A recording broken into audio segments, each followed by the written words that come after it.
All right, I say good morning. Yesterday we started the sugya of Shehiya, right? Shehiya being the issa of placing something on a fire before Shabbos, that it remains there on Shabbos Kodesh.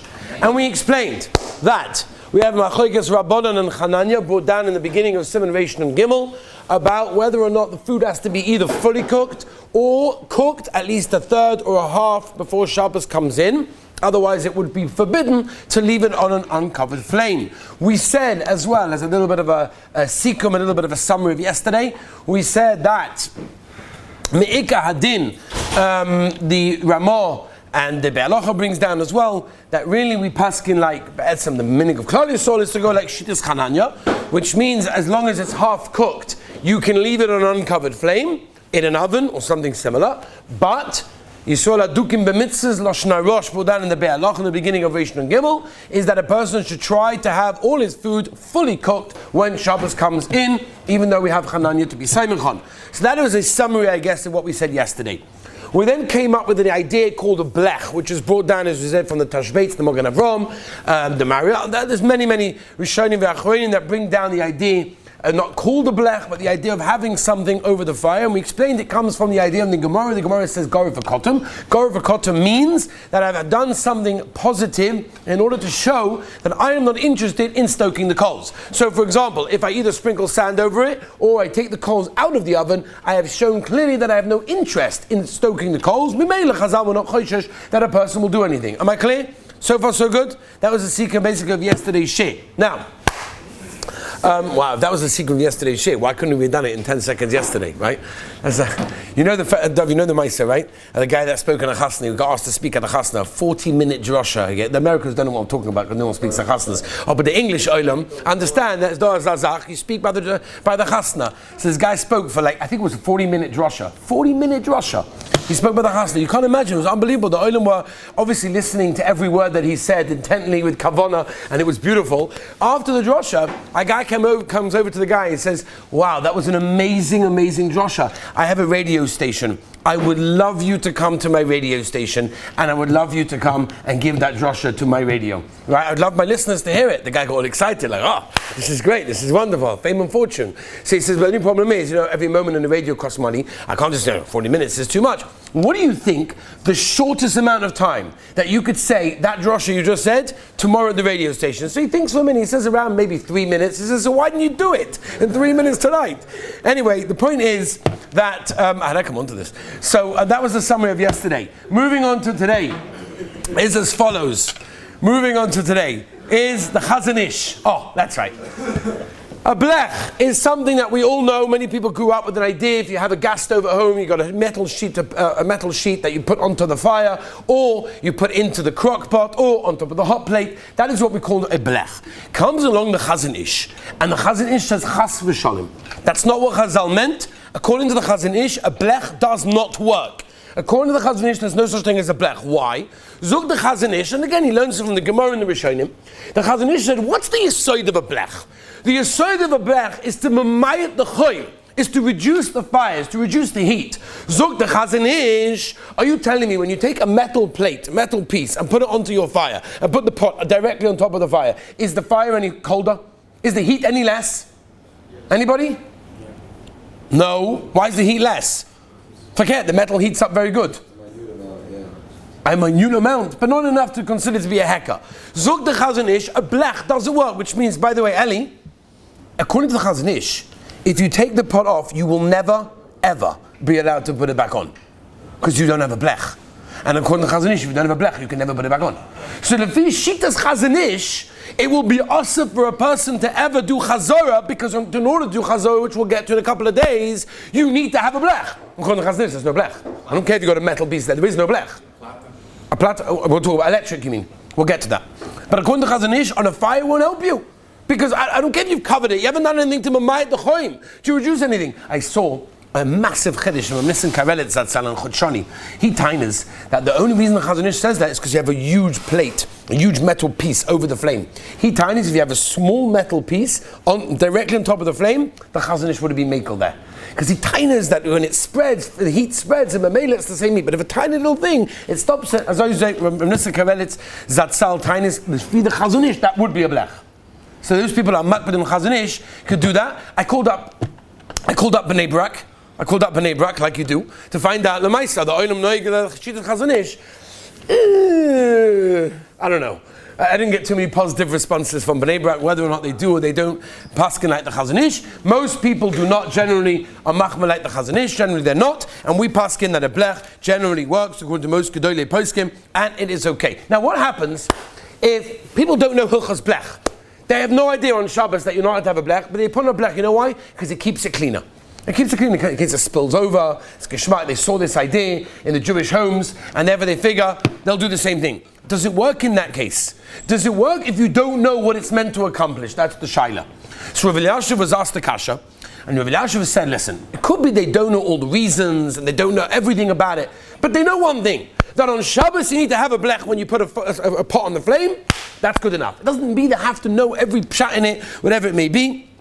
Then it is okay. For example, what happens if you're making a Sheva Brachas in your house and you use a blech? Now, people use a blech during the week also, by the way. You know why? Because you can fit more pans on the fire, Ellie, right, than you can without the blech. Because without a blech, you can only put whatever the grates are. When you put a blech on, it's a flat surface, and now you can put lots of different things on there.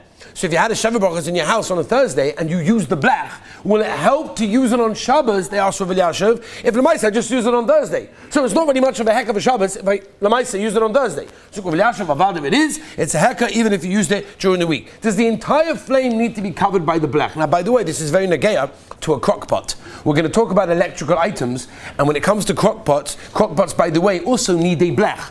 And contrary to popular belief, people make this mistake, Raf. And what they do is they put the blech only in the bottom. I've seen this before. La leinu, we should never know such a thing, right? There are people that Shlomo, la leinu, we should never know. There are people that mamish cut out a piece of aluminum foil, and they put it like a little circle, little semicircle. They put it in the bottom of the crock pot, and they say, "Oh, ich habe blech." Right? I'm sure the olim over here have opened up crock pots when you're little kids. You open up crock pot, that's what I did. I opened up a crock pot, a few of them, and you see where's the element of a crock pot? It's not underneath, it's around it. I'm not talking about the ones, they have beautiful ones, by the way, beautiful ones, we'll talk about those in America.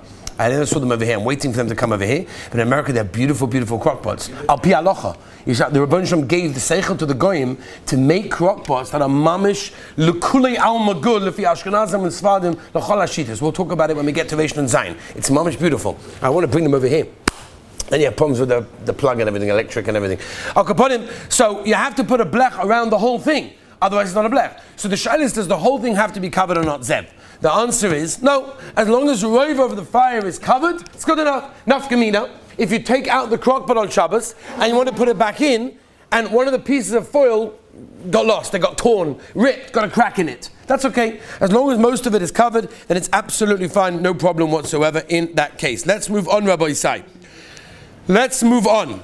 This David Goldschmidt asked a Gavaldige Kasha yesterday, and that was about the knobs on the side by the fire. Okay? Does that have to be covered? So Rabbi Shlomo Zalman writes, the Stipler also held this way, it's enough to cover the mokem ha'esh, meaning when you've got a fire and you've got the knobs on the side, it's enough to cover the mokem ha'esh. Why? Because Chazal told us to. As I stated, Chazal said, what do you have to cover to do Shehiya? Again, by the way, the reason, just to clarify this, why are we making a blech? Rafal, why are we making a blech? The reason is because we want to put food on it before Shabbos at any stage of being cooked. We don't care how it's being, if it's a third, a half, fully cooked, undercooked. It doesn't make a difference. Once you have a blech, you can do whatever you want. Erev Shabbos. Oh, and you need it also for Shabbos as well, for Chazorah purposes. Okay, with me? Very good kasha. Ask for to put on a blech on Shabbos. So Be'etzem the Chazon Ish didn't like it. Why not? Because chatzi she'asa min ha'tohu, when you put metal on, it heats up to a certain stage, and it gets on the way of getting into a coal, and once it gets to a coal, you're over a mavet, so it's asa. And the Chazon Ish said chatzi she'asa min ha'tohu. But the Maisa, our aluminum foil doesn't get very, very hot, doesn't get red hot, will never get red hot, and therefore that's why you are allowed to make a blech on Shabbos Kodesh. But that would be negei legabe chazorah. If you realize when you take off the tefillin, there's no blech, how are you going to put it back on? One second, let's get back to the question. David's kasher Rabbi Yisai. Are you allowed, Zev, to just cover the fire? The answer is yes. Zukim Shlomo Zalman, the stapler, you cover the fire, that is Gzeirus Chazal. Cover the fire. You don't have to cover anything else. In fact, not only that, Shlomo Zalman had a kasha, what about if I just cover the knobs? I'm not even going to cover the fire. I'm just going to cover the switch that opens and closes and highes and lowers the flame. L'maisa, like we said yesterday, we don't stoke the fire. We don't do that. We can't do that. There's nothing that would happen if you stoke the gas stove. Well, the only thing to raise or lower it on or off is the knob with the switch on the side. So they asked Shlomo Zalman, so just cover that. What do you have to cover the fire for? Make no blech, new mahalach Rabbi say. No blech, just cover the knobs on the side. Because that's the mokoi machitoi, right? So Shlomo Zalman, no. You can't mess with the Chazal. Chazal came along and said that you need to cover the Eish. Don't come along and say, well, nowadays, it doesn't work that way. Chazal's gzeira is to cover the Eish, we cover the Eish. Zog Rav Moshe, in Igros Moshe, Rechaim, Chelik, Aleph, Simon, Tzadi Gimel, that he says that Avada, it's toiv for a person also to cover the knobs. And that's the ma'aseh what a person should do to be yotza ala shitas, is when you have either a gas stove, make sure it covers also the knobs on the side, or for example, if you have a crock pot, which is very negeya, and on the outside of it you've got a switch that goes from high to low to medium, whatever it is, auto, whatever. According to Rav Moshe, you should take a piece of aluminum foil, run it over the side to cover that also. Why? Rav Moshe don't have to. Chazal's gzeira on the fire. Or the ma'aseh it's toiv because after all that is be'ika where the actual mokem hachitoi is. Rabbi Yaakov Kamenetsky in Emes Yaakov says if a person is stuck with no blech, what's he meant to do? He can't cover the fire. So then he says, enochanami, there cover at least the knob, at least with something, because at least you've done something, because you've got nothing to cover the fire with. But avad you should cover the fire. They asked Rav Shlomo Zalman, what if you take off the knob? What if I take off the switch? Now nobody can touch the fire. It's on to the rest of Shabbos. You can't open it, you can't close it, you can't higher it, you can't lower it. It is what it is. Is that good enough? So Rav Shlomo Zalman said no. Again, Gzeirus Chazal was to cover the fire. You have to cover the fire. Aluminum foil. Is aluminum foil considered to be a blech? So I remember when I was sitting with a Goyna Godler Rebbe Zun Obach Shlita, he says to me, he remembers when they came to Rav Elyashiv, his shver, with aluminum foil. It just came out, right? By the way, the English, aluminium. Just in case you didn't get what I was saying. Aluminium. Is that okay? Yeah, we're good? Aluminum foil, okay, they came out with it, they came to Rebbe Zun Obach and they said, Rebbe, is this good? Is this a blech? Now Rebbe Zil told me that Rav Elyashiv, his shver, could not.